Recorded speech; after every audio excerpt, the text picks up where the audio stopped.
Tehachapi State Prison would first open its doors in 1954 and is home today to some 2,100 minimum, medium, and max security custody individuals.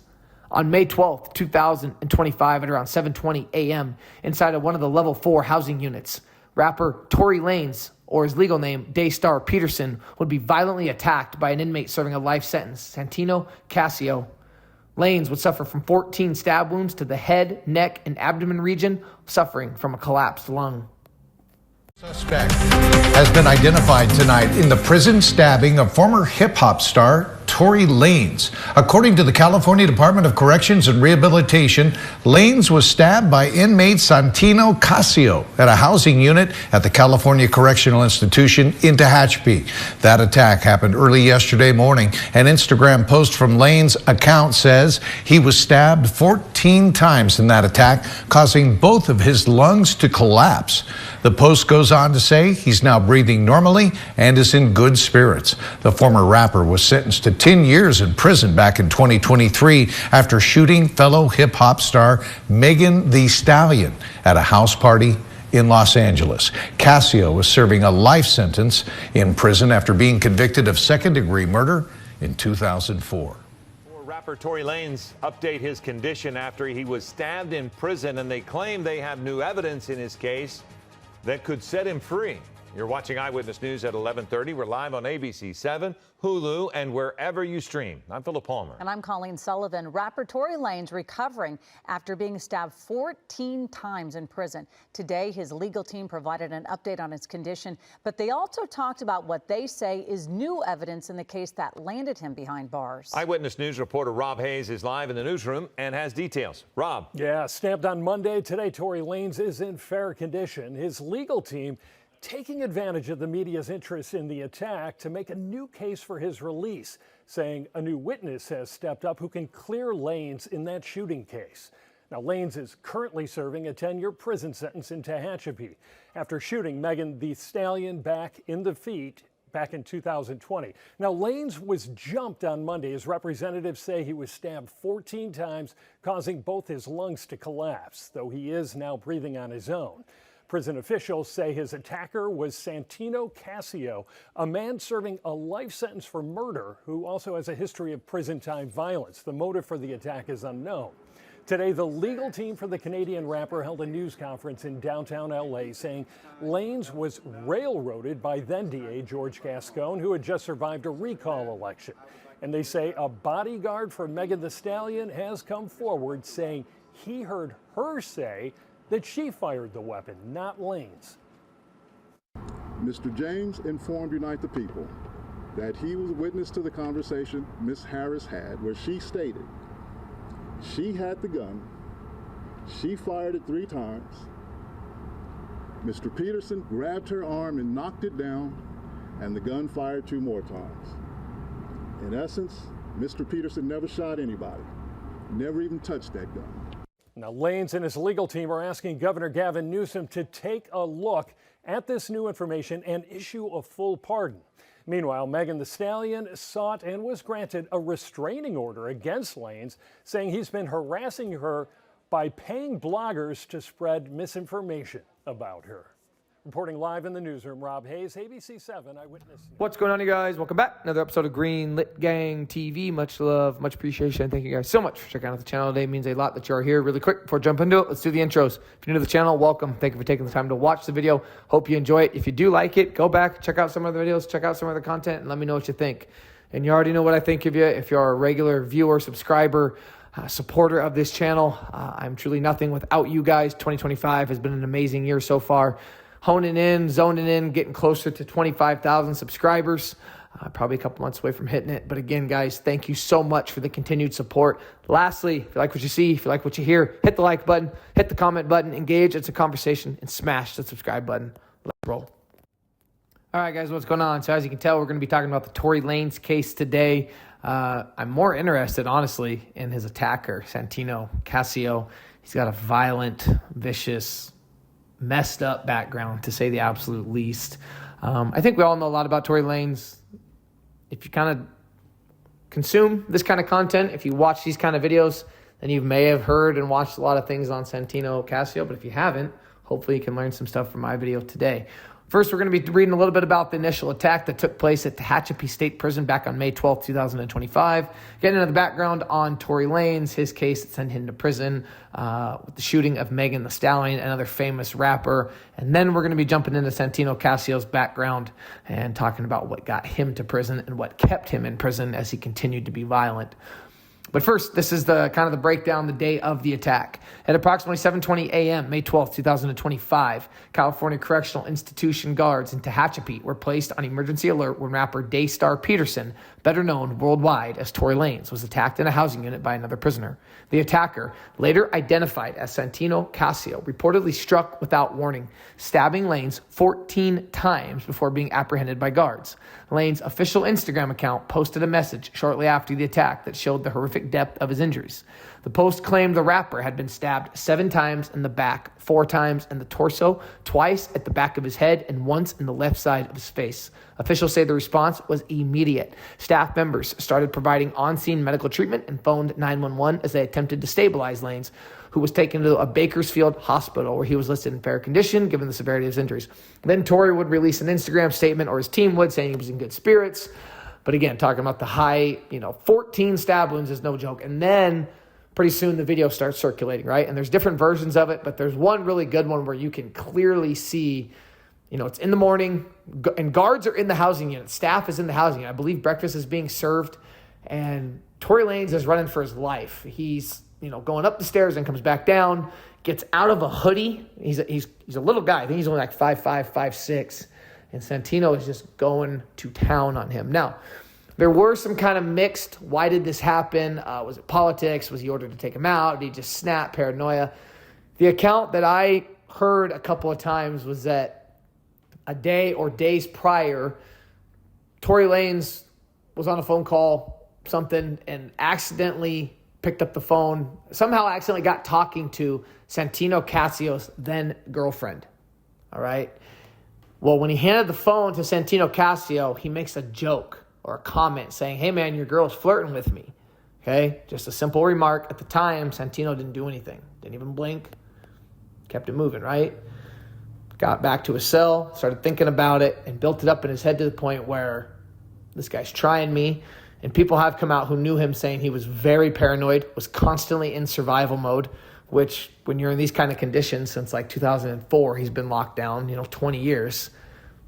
It's completely full of PTSD, full of anger, full of depression, full of mental illness. He takes that as the ultimate slight. Something that may seem like an annoyance to you and I, or something that we may laugh off even with Tory, to them is the absolute ultimate sign of disrespect. And in his eyes, it was going to cost Tory his life. That's kind of the account that I heard multiple times, and that's kind of what I believe to be true. Tory Lanez, all right, Daystar Peterson. He's from Canada, very famous rapper, very talented guy. If you go check out his music, I like his music. He's very good, very talented. He can rap, he can sing, great melodies, hooks, all of it, all right? This is kind of a timeline in 2020 during the height of the coronavirus. Him, Megan Thee Stallion, they had a thing, right? They appear together on social media. Everyone's on lockdown. There were some rumors about, hey, are they romantic? It would later come out that, and this is kind of thing about Megan Thee Stallion that annoyed me, is like, first she would deny it. She lied to, multiple interviewers. And then it would come out after the fact. She was crying, saying, I only slept with him when he would get me drunk. And it was like, just stop. Just be honest. Just be upfront about it from the jump. But July 12th, 2020, Tory Lanez is pulled over and arrested for carrying a concealed firearm in his vehicle.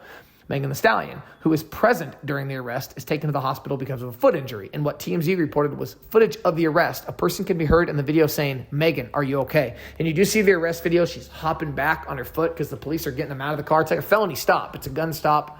They're commanding her to step out and back up. You see the foot bleeding. It's all dramatic. 3 days later, July 15th, 2020, in a since-deleted Instagram post, Stallion says she suffered gunshot wounds the night of Lanez's arrest, but nobody knew exactly who shot her, all right? Quote, "On Sunday morning, I suffered gunshot wounds as a result of a crime that was committed against me and done with the intention to physically harm me," Stallion wrote. Quote, "I was never arrested. The police officers drove me to the hospital where I underwent surgery to remove the bullets." 2 days later, July 17th, 2020, Stallion discusses the backlash he received since revealing what happened. Quote, "It might be funny to y'all on the internet and just another messy topic for you to talk about, but this is my real life, and I'm real life hurt and traumatized." That was on Twitter, or X now. On August 20th of 2020, now the kind of the big reveal, quote, "You shot me, and you got your publicist and your people going to keep these blogs lying and shit," Stallion said on Instagram Live. "Stop lying. Why lie? I don't understand. I tried to keep the situation off the internet, but you're dragging it." And that's where she says, "Yes, Tory shot me," all dramatic. And then from there it blew up. But you got to understand something with Megan Thee Stallion. A lot of people were on Tory's side. They still are on Tory's side. You still see the outcries that he's innocent. You see lawmakers, and I think it was a senator or a councilwoman or someone came out and said, hey, all this new evidence, pointing at Meg's friend, Kelsey Harris, as the actual shooter. People still are not on Meg Thee Stallion's side about this. October 8th, 2020, so a couple months later, the Los Angeles County District Attorney's Office would charge Lanez with felony assault with a semi-automatic firearm. Quote, "On July 12th, the defendant and the 24-year-old victim got into an argument while riding in an SUV in the Hollywood Hills. I think it was like a Kendall Jenner or Kylie Jenner party they were leaving. Prosecutors said in a news release, quote, "The victim exited the vehicle, and Peterson is accused of shooting several times at her feet and wounding her." And Meg Thee Stallion actually was 25 at the time. Lanez is also charged with carrying a loaded weapon and unregistered firearm in a vehicle, as well as, quote, "a gun allegation," and that he personally inflicted great bodily injury, according to the release. Apparently, he was yelling, pretty drunk, dance, dance, shooting at her feet, dance. I will say this as someone who I like rap music. I like reading a lot of the news blogs, the rap blogs. I have heard things about Tory Lanez having a cocaine problem and an alcohol problem, that he definitely likes his substances, that he definitely likes to party. Same for Meg Thee Stallion. I've read a lot of things. She was in a fight with her record label prior to signing with Jay-Z. She was actually signed to, I don't know if you guys follow sports, Carl Crawford. He was a really well-known baseball player, played for the Tampa Bay Devil Rays, then played for the Boston Red Sox. Great hitter, was an outfielder. He signed her. They had a big falling out. She was basically trying to get out of her contract so she could go with Jay-Z. And he basically accused her of being an alcoholic, not meeting certain requirements, not showing up to certain things. And then obviously it would come out when she finally admitted to sleeping with Tory Lanez that, well, I would only sleep with him when he got me drunk. Okay, so there's definitely some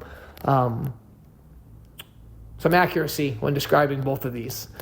Okay, now, who I really wanted to talk about. Santino Casio, background information on him. He would go by the street name Ruckus. He was from basically Barrio Rosetta 13. It's in the San Fernando Valley, the suburbs of Los Angeles. There's a really good video on Hood War Stories. That guy's got a great channel. He does a really good breakdown of Santino Casio. That's where I got some of this information from. Just want to make sure I shout that channel out. And like I said, they do a great job. But like I said, Barrio Rosetta 13, West Rosetta 13, just a Sureno Southsider gang in that San Fernando Valley area. Santino Casio knows a thing or two about prison violence. Now, this is an article. He exudes it. Admitted to CDCR in 2004 from Los Angeles County. Casio was sentenced to life with parole potential after being convicted of second-degree murder, first-degree attempted murder, and a laundry list of enhancements that included the personal use of a deadly weapon.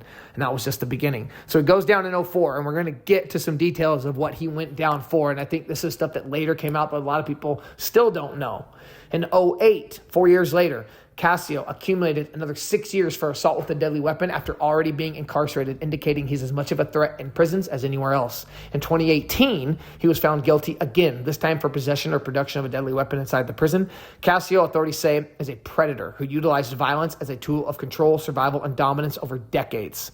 Lanez might have been his next victim. He had multiple charges for assault on peace officers, assault on corrections officers.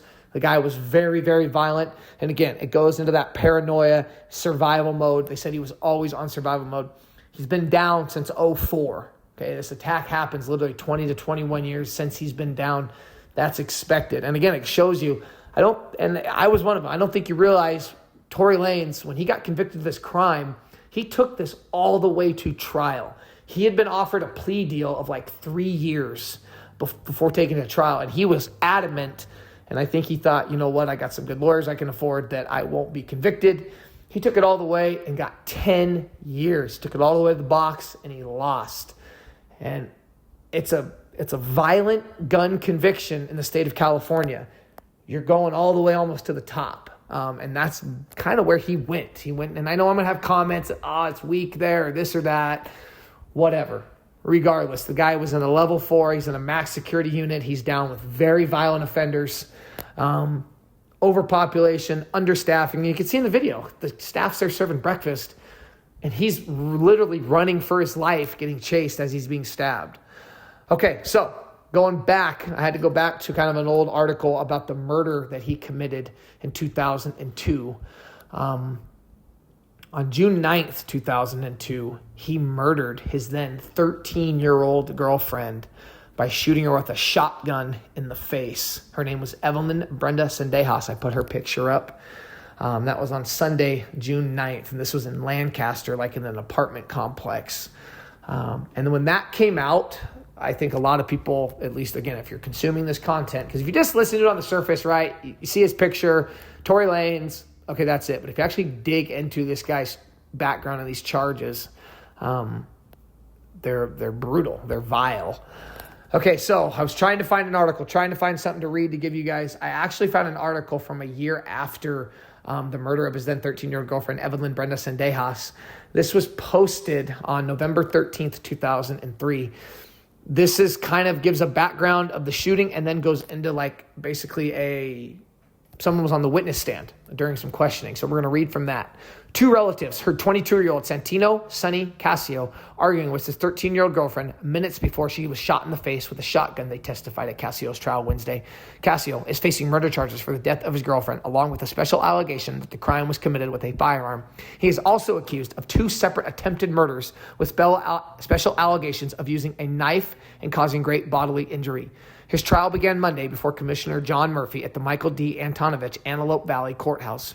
Ruby Perez, Casio's cousin, lived with the defendant and his 13-year-old girlfriend. That is insane. Evelyn Brenda Sendejas in Perez's apartment in the 1100 block of East Avenue, H14. That was the unit number. Perez was getting ready to go out with her friend, Elaine Gonzalez, who also is related to Casio, at about 10 p.m., June 8th, 2002, when they heard Casio and Sendejas fighting and Perez saw Sendejas crying. Gonzalez and Perez went outside so that Perez could smoke. Minutes later, they heard a shotgun blast, Perez said. Within seconds of the shot, Perez and Gonzalez testified they saw Casio running from the house. Quote, I met Sonny Casio at the door, Gonzalez said. Quote, he just looked really pale and shocked or scared and said, I've got to be out of here. Quote, he looked like a zombie. Minutes into testimony, Wednesday, Sendejas' mother went from quiet tears to louder sobs, and court was recessed briefly. That was awful. Imagine being the mom having to hear that happen to your daughter. The mustached Casio sat attentively at the table beside the defense attorney, scribbling notes, strapped to his chair by a chain imperceptible to the jurors. So basically what that means is he's strapped down, but the jurors can't tell he's strapped down. Casio wore what appeared to be a paw print tattoo on the back of his shaven head and a somber black shirt and pants as he listened to the details of that bloody night spill forth. Gonzalez said that after she heard the gunshots, she ran to the apartment, scooped up her kids who were watching cartoons, and ran away. Perez also ran inside the apartment and stopped just outside of Casio and Sendejas' room, where she saw a smoking shotgun lying on the floor. Quote, I just stood by the door to listen, Perez said. Quote, you didn't hear anything, did you? Defense attorney Avram Harris said. No, Perez said, choking back tears.